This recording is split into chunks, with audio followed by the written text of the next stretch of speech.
Мен номер 3 Абай Құнанбаев атындағы орта мектебінің 10-ші Ә сынып оқушысы Қадыр Нұрайым.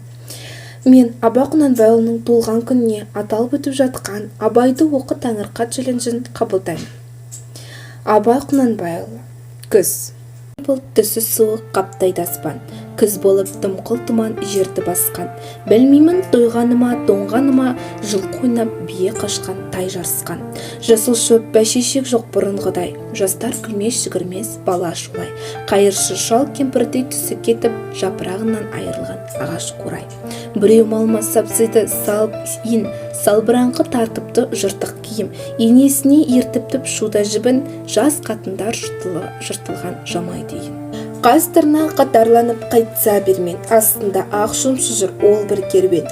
Қай ауылды көрсеңте жабыраңқы, күлкі ойын көрінбейді сейіл сөрбен. Кемпір шал құржан қағып бала бүрсек, көңілсіз қара суық қырда жүрсек. Кемек сүйек сорпа су тимеген соң, үйде ит жоқ тышқан алып қайда көрсек. Күзеу тозған оты жоқ елдің маңы. Тұман болар жел соқса шаң тозаңы, от жақпаған үйінің сыры қашып, ыстан қорқан қазақтың құрсын заңы.